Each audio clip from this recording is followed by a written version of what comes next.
Welcome back to another exciting episode of the podcast. I'm Danny, here with my identical twin brother David, and today we're very happy to have a unique guest who has been at the forefront of innovation and with delivering cutting-edge solutions in the tech industry. Now, we all know that during the pandemic, they've been said that the 2 years in the pandemic, more technology evolution and advancement has taken place in the last 30 years combined. Well, we have an innovator here today who might be able to give us some insights on how they do the planning 5, 10 years out as well. And I think all of us were shocked at how fast AI has taken off. But we're going to learn a little bit more about how this unique organization and this unique leader is taking that technology and other unique technology to give you, the business leader, time back. We're here today and we're thrilled to have Tom Butler.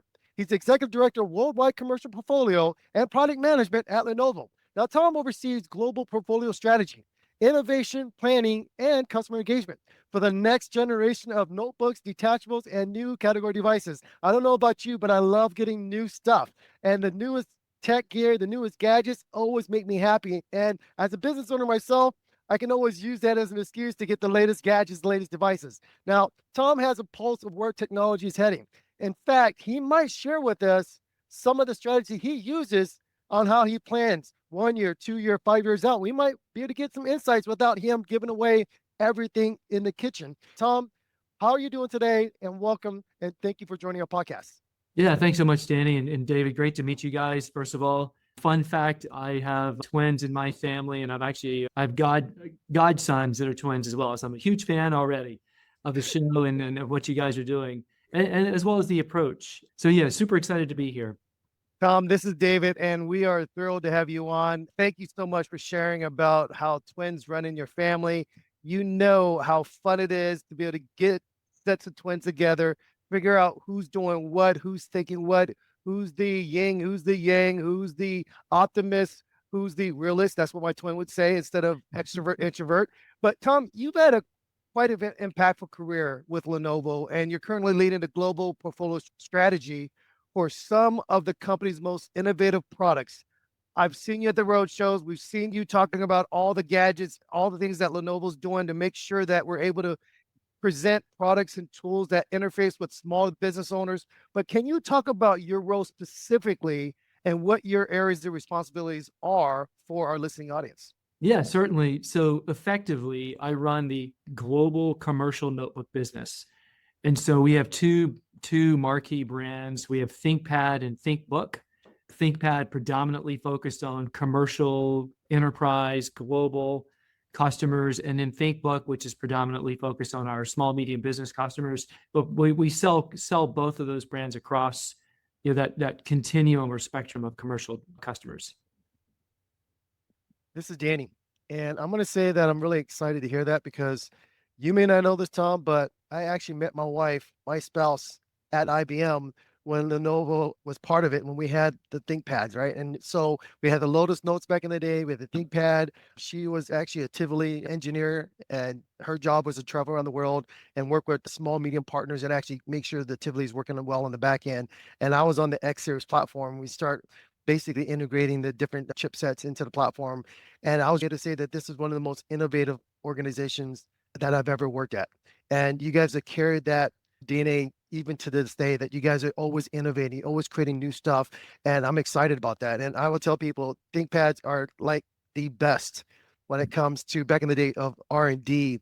It was the most rugged. It was the fastest. And now look, it was like the Ford back in the day. You got the best color in the world. You got the only color in the world that mattered. And then today things just kept evolving. But one of the things I really love about what you guys have done with the ThinkPad and the ThinkBooks now for non-commercial is that you've always stayed ahead when it came to the innovation. You guys were the only laptop back in the day that actually had a little button that you could use as a mouse, including the mouse pad. I mean, just the little things here and there, I always found it to be quite amazing. So when it comes to this innovation, you talked about the ThinkPad, the ThinkBooks for commercial and non-commercial.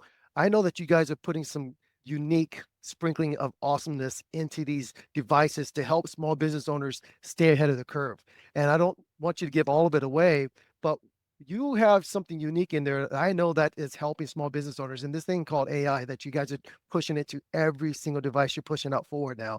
Tell us about that. How has that been taken with the community? How have people responded that you guys have actually baked that into the platform so that they can actually have more time back in the future? So how has that been taken off by the industry today? Yeah, no, I mean, we could spend a whole podcast talking about AI for sure.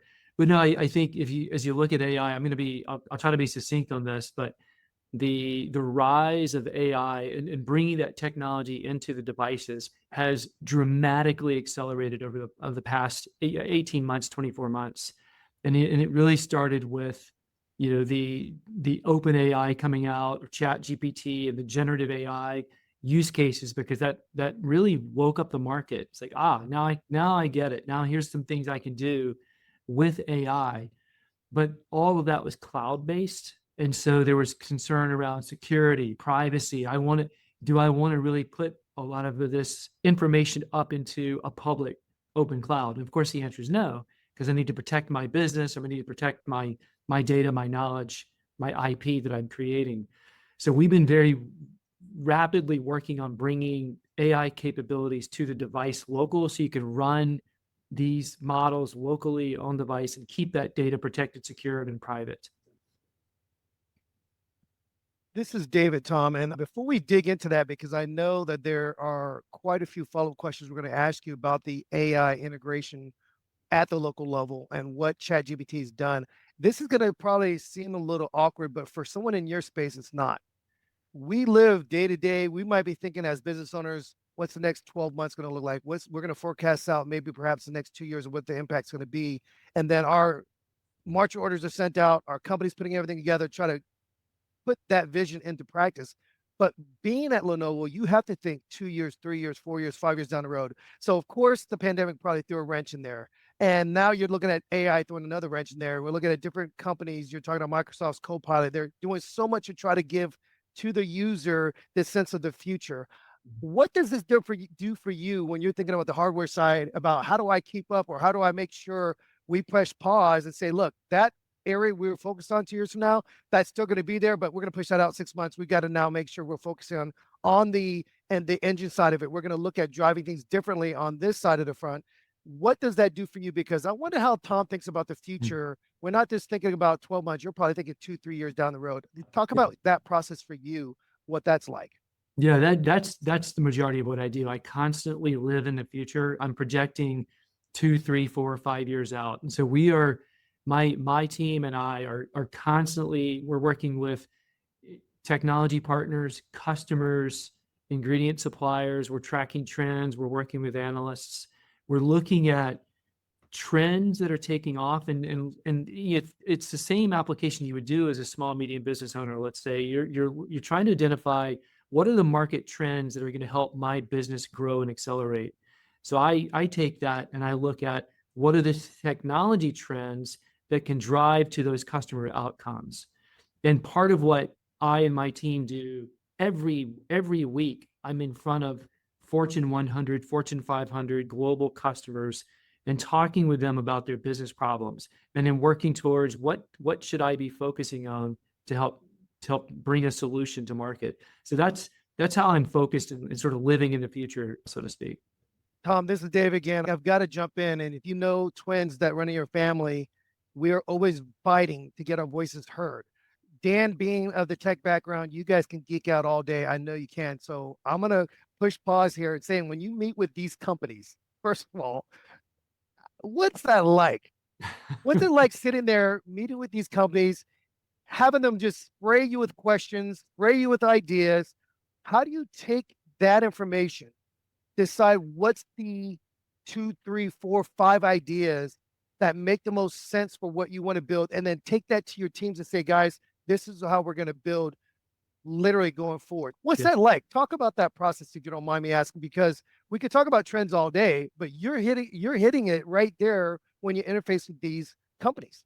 Yeah, it's a most favorite part of my job, because it's all about active listening and trying to identify or discern what is different, unique, or new that we're having a conversation about. Because you could just talk about, yes, we want to grow business or solve problems or do X, Y, Z, but it's really closely listening to what the intent is, and then identifying that we don't have that yet, whatever that is that we're trying to solve and fix or overcome, and then starting to work towards that.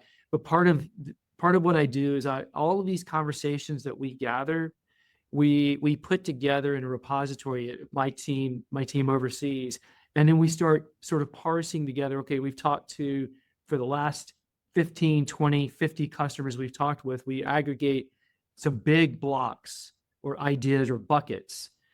Then I host on a regular basis, we call them customer advisory councils or customer advisory forums, and I gather 15 to 25 similar customers. So it could be customers of a particular vertical, whether it's a technology or manufacturing or healthcare or finance. We gather them to, we're talking about mutual problems that all of them are experiencing, and I'll share these buckets of ideas, and then sit back and listen to them talk to each other, because then they're like, well, have you tried this, have you tried that, have we looked at this? And so that helps me bring this like-minded group, even though they're competitors day to day. We walk into room together. We have very, very private, future forward discussions. So it's a very good tool for us to use to really gain the insights, but also to identify the problems we're working to overcome. This is Danny, and I think a lot of things that Dave and I have talked about is so true. We were fighting since the day of birth to get our voices heard, and four boys in a family, one mother saying, "Look, I can only hear one person at a time." Is the fact that you're here now talking about how you engage with corporate leaders, big corporations, and how you're leveraging what they're stating. You have a customer advisory panel where you get to hear the voice of the customer, which we really appreciate, because sometimes the customer believes, "Hey, are you listening to what I have to say? Does what I have to say matter?" And it does, and that's why you guys are building this in. Now, you recently, just a couple of days ago, did a post on LinkedIn, and because you're one of the global leaders in this space, Dave and I follow you. And one of the things you talked about in the non-commercial space, you talked about your ThinkBook family. Mhm. And you talked about how you're using Gen 7, Gen 7 Plus, some of the tools you're using for productivity, how you're leveraging AI in the tools, how you're making the different aspects of what's already built internally a little bit better. And a lot of this thing that kept coming up over and over again is this thing that you refer to and now becoming prevalent called NPU. And for our business units that are out there and our business leaders, I like to say that Tom and his team are not just thinking 5 years ahead, 1 year or 2 year ahead. They're really thinking about what's going to help you as a business leader. Yeah. And I want you to explain to our community, why is this important, this NPU aspect? What does it mean? Explain what it is, and how can it give time back to business leaders today who are running around their business, maybe not plugged in because their laptop doesn't have access to a power source, because they're going from place to place, or they're hopping on webcam and they're doing all sorts of stuff all day long. How is this one little extra aspect outside of what we know of the CPU and the GPU? How is this giving time back to the business leaders? Yeah, it's perfect. And time is my favorite thing, because that's what AI is all about. How can I get time back to do meaningful work versus the mundane or the routine? So the NPU, the neural processing unit, if I take a step back, for decades, literally, and ThinkPad's been in the market for over 30 years, we've had CPU and we've had GPU, and CPU and GPU are the two engines that have been on board. We now have a third engine, the neural processing unit, or NPU. And what the NPU is specifically designed to do is to run continuous workloads at a low power state. So if the more we can offload from CPU, GPU to that NPU, the better battery life I'm going to yield from that. And I can run workloads that normally, if I tax the CPU, are going to, or make it spike and you're going to consume energy. For run it on GPU, same problem. It's going to consume a lot of power. And so now with these three engines, what's happening is we've got the platforms in market now ready to go. Software companies are now looking at their code base and saying, look, some elements of the code I need to execute a fast query, fast response, CPU. Some I need to do heavy content creation, heavy lift, GPU. Some I need to run continuous, but I don't need a lot of power. That's NPU. So they're really starting to look at this hybrid architecture for the first time. And it's super exciting because of that presence is that third engine. This is Danny again, and I appreciate you bringing that up. And the reason why I think it's so important is a lot of times we go so fast with our business. We just move so much that we forget that on the back end, there's processes that are taking place to help make our life a little bit better. And I say that as well because we have great employees who are also working on the back end that makes our life so much better. And that at the end of the day, gives the customer the best user experience possible. And I'm going to say that one of the things that gives customers the best user experience possible is the aspect of your newest laptops, your newest notebooks. You guys, I'm a I love the ThinkPads, right? So you guys announced the new ThinkPad X1 Carbon Gen 13. So tell us a little. Let's just geek out a little bit. Tell us about this new Oh, device. here Tell we us about go. this new laptop Yep. and why is it so awesome and how can business leaders leverage the software that working with ISVs that are incorporating software, the hardware, the Intel chipsets, all how can business leaders leverage all the awesomeness that's in this new device? Yeah, and I see David shaking his head already because he's not getting his voice heard. So let's talk. I'll give you a quick synopsis. So the X1 Carbon Gen 13, we did a special effort here when we worked on this platform. We really co-engineered or co-designed with Intel on this platform. X1 represents our flagship of the ThinkPad product portfolio. We have put a new descriptor at the end of this line called Aura Edition, and that unlocks new use cases that we've worked on for the past couple of years of looking at what are some of the ingredient experiences and features that you want to help drive a more personalized, productive, and protected experience. And if you think about AI, those are the three sort of key pillars. We call them the three Ps inside Lenovo. It's personal, protected, and productive.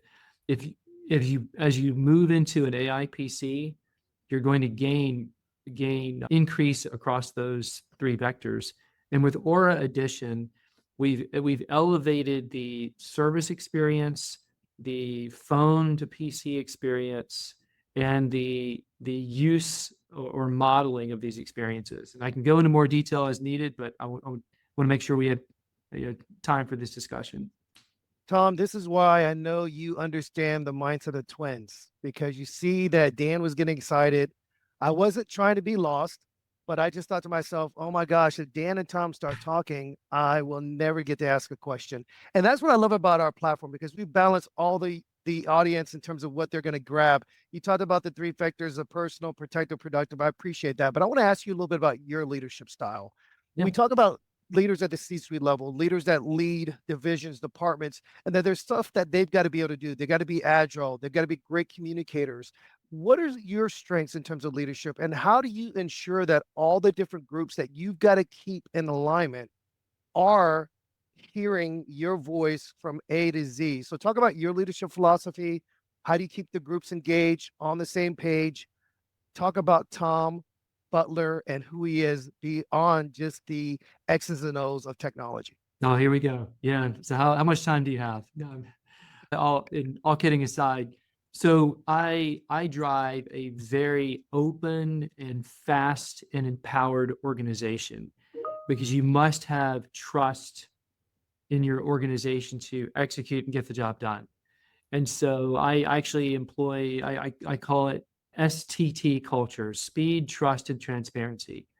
Drive the business with speed. We just talked about everything's moving so quickly. This new AI PC, things are changing constantly. So you've got to drive with speed. Trust. You've got to drive. You've got to trust and empower your employees to get the job done, and then come back and then give them course correction, give them feedback immediately. That's at speed.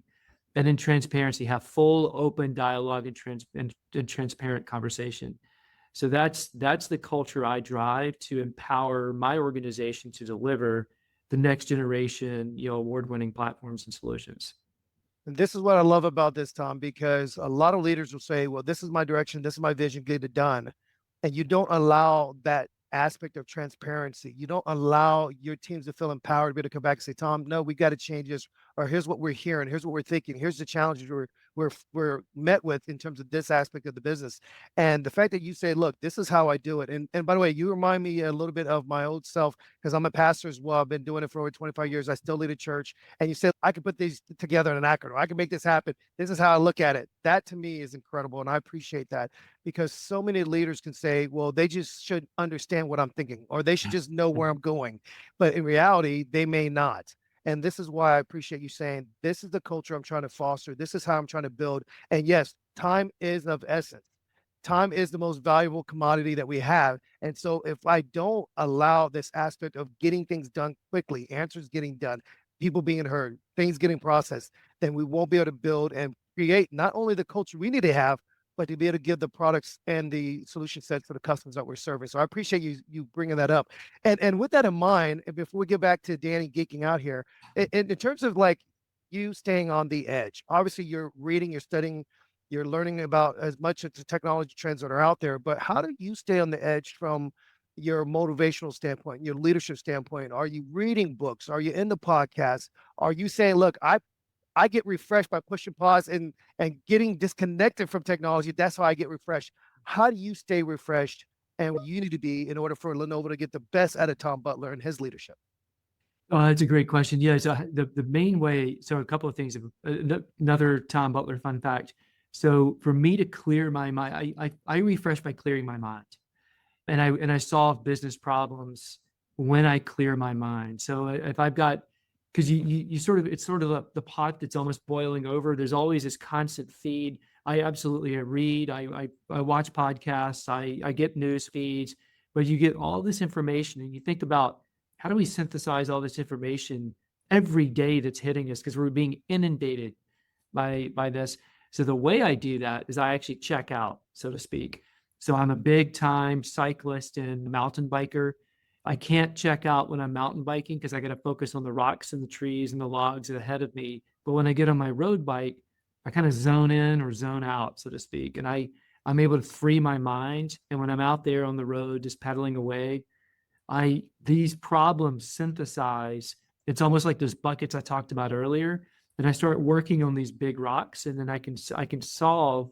And when I come off the bike, I've kind of cleared out, and I've sort of cataloged and cleared out, and I can come back and say, okay, here's what I'm thinking now, and then I can. So that's one of my strategies I use. This is Danny, and I appreciate you bringing that up, Tom, because when I was leading the channel practice at one of Microsoft's largest global cloud distributors, the SVP of marketing and sales, my manager at the time, used to run long distance, do a lot of long distance running, and but he used to do it through the trails. And he used to always ask me, "Hey, Danny, what are you doing? How are you doing it?" And I told him I was part of this group called the 5 a.m. Club. I would get all my stuff lined up, map it all out. Then I would do my cold plunge, and then I would be free. My mind would be free, and I'd like to meditate and think. He says my meditation's on the trails, and he would do 45 minutes, an hour on the trail. And by the time he comes back, he says for some reason he doesn't know why the blockers are gone, Yeah. and he seems to have a plan or have a path to solve very complex problems. And so I want to encourage the audience out there today. Look, it's great that you're doing a lot to solve problems today. You're doing a lot to grow your business. You're scaling your company. You're leveraging the latest technology, latest tools out there today. You're leveraging AI. But don't forget to take a step back and ask yourself, how can I detox a little bit, if that makes sense? How can I take a step back and just meditate on just being free? And then hopefully, if you do it the right way, you will get some type of path on how to solve problems. And I think that's awesome that you did that. And I want to say to our audience, please make sure you take that leadership advice. That go out there and just really take some time. And when you talk about your people, think about it. STT, the speed, trust, transparency culture is very important. When you're running a small business, it's still crucial. And our business as a small company on our leadership development coaching business, all my employees are in the right seats with the right roles and the right competency and the right title and the right responsibility, which means they don't have to come to me every single step of the way. They have at the appropriate level of spend for their credit card. They have the appropriate level of authority to do certain posts and things without me. And that's what makes us even more efficient and fluid. Tom, with you running a global team and you having to travel a lot, meet with business leaders, how are you managing the time zones? How are you managing the communication? And the reason I bring that up because there's got to be another quick tips or that you can provide because I know our small business owners could definitely leverage that as well. So you talked about the transparency, you talked about the speed and and all that stuff and the trust. But what other tools and tips are you using to manage all those different time zones when it comes to communicating with your team? Yeah, so that's a great question. And this really applies to anybody with geographically distributed team. It doesn't matter if they're across state lines or across international borders. And so I've got, my team, I've got organizations in Asia Pacific as well as the US and work with customers around the world, Europe, Asia, of course, US, Latin America, et cetera. So part of it is again that getting back to the STT culture or that speed, trust, and transparency is you must have it's clear communication. I mean, the failure most businesses have is when you fail in communication. You either have a unclear message or breakdown in communication. And so we're constantly working on clear, concise communication. So that would be the other piece of this puzzle. When we're working with teams cross time zones, cross languages, cross cultures, making sure that we're clear and articulate and it's not nothing's misunderstood or misinterpreted. And so that would be the biggest piece of this puzzle. So I spend a lot of my mornings and my evenings. I'm on calls with my Asia Pacific team, whether it's my development team or my product teams, and same thing in the evenings, because you want to make that constant contact and then being present.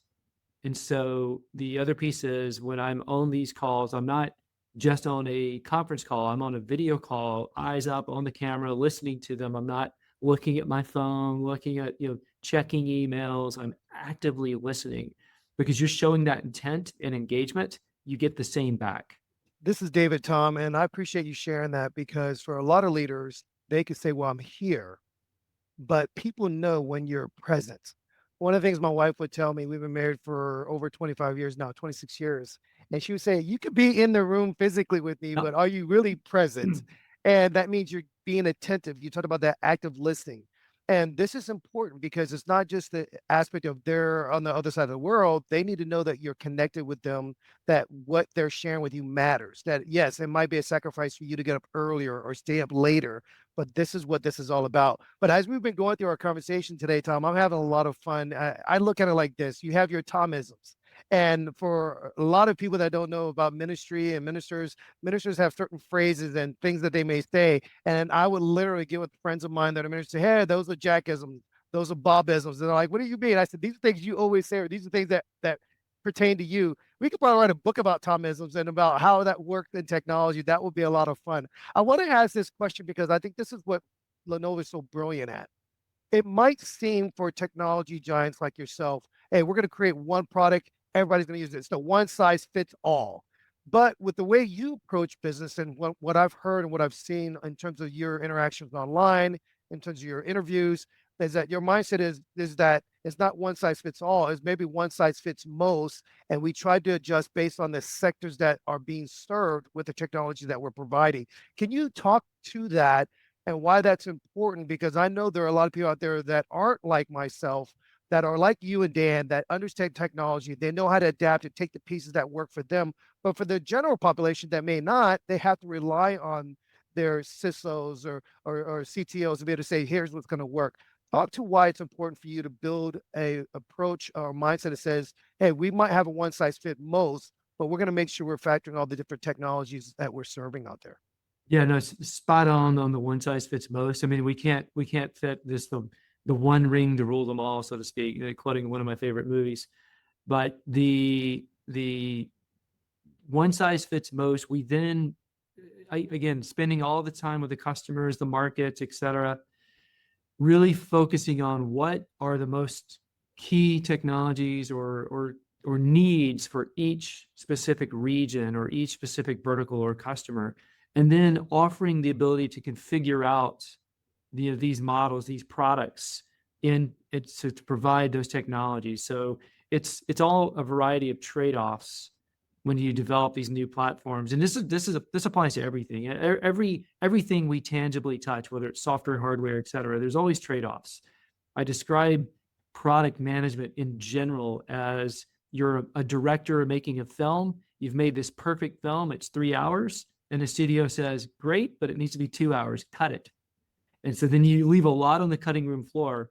What part of what we try to do is make sure as we cut it that we maintain some of these pieces of the film, we'll say, that we can put back in. So if I'm selling into Asia Pacific versus I'm selling into Europe versus I'm selling into US, I might have slight different variations that I can offer in those regions. So I've still got the one size fits most, but I can do some puts and takes to make sure that I even broaden that reach further. This is Danny, and I know if I don't jump in, Dave's going to ask another question before me, Tom. But the great thing about your position, what you've been in, a lot of people may not know your background, but you are definitely a hardcore engineer. You're a wireless engineer. You're a tech trainer. Your background is tech, and I think a lot of times when we think about our products that are being out there, we just think somebody just built a product and they're trying to force people to buy it. When in reality, you listen to the voice of the customer, you understand the customer because you used to be a customer. You were in tech for a long period of time. So I think all that is really amazing, really awesome. Without saying the name of a customer or the name of a client, tell us maybe a success story that you've heard from your community or you heard directly from one of your clients that were able to apply the innovation that you and your team have put together in the latest releases of your notebooks that was able to give them back time or give them back the ability to have more insight into their business, maybe understand the data a little bit more to be able to be more profitable. Can you give us a success story without, of course, the name of the customer that they were able to get back with you through your channels of being able to say, wow, this has been a game changer for my business. This has been a game changer for me. And I'm so grateful and glad that I'm also able to provide my voice back to the community, but this has really been impactful for my business. Can you give us a success story or something like that without, of course, giving away the name of the business? Yeah, I think let me go a little bit broader because then I don't have to name a certain set of customers, but heading into the global pandemic, COVID. Prior to that, cameras were you've got a camera, yes or no, check, because no one was using cameras like we use today. You could join video calls or not, but when we went into the pandemic, everybody had to go work in place, work at home. Camera became all of a sudden a number one requirement. And so, when I started working with customers during the pandemic, we were doing just virtual calls. It was critical that we up-leveled our cameras very quickly because we needed that productivity gain. We talked about the personalization and the productivity you gain with a higher quality camera, because that started representing you, the individual. And we each, when we jump on calls, are representing our brand, us, and as well as the company's brand. And so having a bad quality, low fidelity camera. So effectively, every customer was coming back to me saying, well, how can we quickly get this done? And so we introduced quickly during COVID, we introduced a new design element called the communication bar, which is a larger bar across the top of the laptop screen, which actually houses, not really going to show here but this larger bar houses a higher fidelity camera, microphones, as well as a switch to a mechanical shutter to close camera when you don't want it, so you can have privacy. Because that was another piece of it was, we saw customers putting tape across or Post-its or stickies across the cameras because they wanted to be private. But very quickly we responded. And that's just one of the key elements that we added in response, and it was really driven by a global pandemic, having to work in place or work at home. Tom, this is David, and I appreciate that. And before I go into asking you this question, and I'm so glad you brought that up, this is why having twins is important. And you can say having children, but twins are important because you're so good at being able to go from one side of the thought process to the other. So I appreciate that. And to me, that's important to be able to say, hey, no matter who I'm speaking with, I can make sure I'm connecting with them. That's part of the things that we teach as public speaking coaches in terms of what we teach with our books is you got to connect with the audience. And if you don't, you're going to be talking over their head. You're going to be talking through them. You're not going to be connecting with them. That's what you've done brilliantly through this conversation. So I want to thank you for that. I want to ask you something that I think that was interesting for me when I thought about your journey, what you've done in this space, what you're doing. You talk about the pandemic and what that's done and how that's brought about a shift to how you provide tools for these clients. And you talked about the safety, the protection, the interface. You do a lot when it comes to even creating and providing modular devices. For people like myself that are into podcasting, people that look at understanding studio, you launch the studio, you launch devices that are great for creatives that can just attach to their laptop right then and there. That to me is thinking ahead. That to me is thinking, how can we make sure that people are still using it? Because right now we know that with this work hybrid environments, people aren't going back to the offices. A lot of them are finding that you can hire people all over the world, not just in the city you're in. Although we think Austin, Texas is perhaps the best city here, right? But we want the best talent anywhere. And so you guys are working with organizations to say, we're going to provide the tools, we're going to provide technology, let's say integrations, so that they can do these things wherever they are in the world. I appreciate that. I respect that. I love that. And then yet at the same time, you get guys like Dan that can play with the tools and play with the products themselves. So anything else you're looking at in terms of trends, anything else you might want to share without giving away, like my twin said earlier, the entire recipe to say, here's what to look out for as we close off 2024 and look into 2025? Yeah, so I think just major trends that are emerging. So of course, AI, what's happening now with the devices we've now launched in the market. We just had a big announcement, this quarter, and you'll see a rollout of devices across these next several quarters and then into 2025. The big trends that are emerging are AI, bringing it local, running these workloads locally. So I've got that privacy, security concerns sort of mitigated. One of the key trends that you're going to start seeing emerging also is the use of natural language to interact with the devices. So if you think about what ChatGPT did was introduce the world to generative AI, but we then had to learn prompt engineering. How do I put the right question in to get the right response? Then ChatGPT 4.0 came out. Now I can have a conversation. And that's what's going to drive mass adoption of a broader or faster adoption of AI, is because if you can just converse with the AI agent naturally, it makes it easier. I don't have to think about the precise prompt engineering. I can start it, course correct it, and get the response back. So I think that's going to unlock really interesting new use cases. Again, but let me just circle back. It all comes back to time gained. If I can have these AI agents running local on device that can start tasks for me, start workloads, start workflows, do very simple things for me, so I don't have to go into the mundane, that frees up my time to work on the business problems, the creative that the human mind can be applied to. So that's what I'm super excited about. This is Danny, and I'm really happy to hear that. And at the end of the day, listen, audience, you want to be able to take advantage, but you also want to get time back. Time is the only resource that I would tell you you need to focus on in life. And here's the reason why. If you focus on your time and you're wiser and you can learn how to have better prompts, and that's like a new job uh, title in the future, a prompt engineer. You hire someone just so they know how to take advantage and write the right prompts. And that's fantastic. But you want time back. And if you are wise with using these new prompts, using new ways to leverage AI in a way that's going to help give your business more insights and business to have more growth, you just gave yourself back more time. So leverage these tools. And here's what I'm going to encourage you today is I want to encourage you to go to Lenovo Tech World. And it's going to be in October. It's going to be in Bellevue, Washington. But why I want you to go to Lenovo Tech World, because you're going to hear about the latest product and partnership announcements. You're going to hear about what Tom talked about was companies that are leveraging the software, the code, the hardware, all of it put together to help give you more time back, more productivity back, more insights to grow your business the right way. You're going to see Lenovo's program of 165 plus AI innovative solutions in action.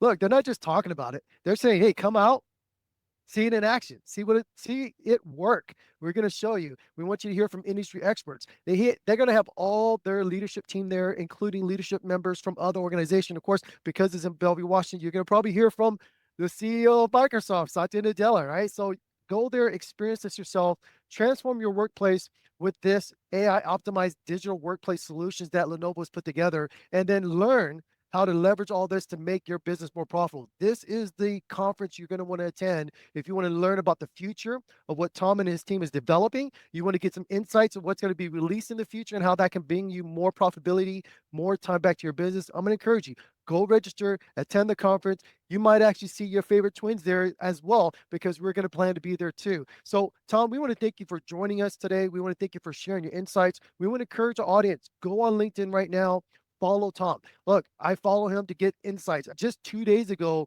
he gave you insights on the latest release and the latest technology advances on the ThinkBook. So it's not just for the business leaders, it's for consumers as well. You're going to get the latest insights, you're going to get the latest releases, you're going to learn how this is being applied to help give you more time back in your business, because that is what we want. How do I make more time available? And if you're stuck between the rocks, follow the Tomisms, and as well as go and get a mountain bike and go out there and just go be free, because that's going to also give you time back. We want you to be encouraged. We want you to be able to take what you learn and apply it. Don't just hear, apply it. And don't forget, if you have nothing but extra time in your life, you can give it back to the people around you, and that's going to make their lives even better as well. So until next time, we want to ask you to keep pushing those boundaries, keep staying awesome in your leadership, continue to keep educating yourselves, and of course, take advantage of the technology that's being released. Tom, thank you so very much.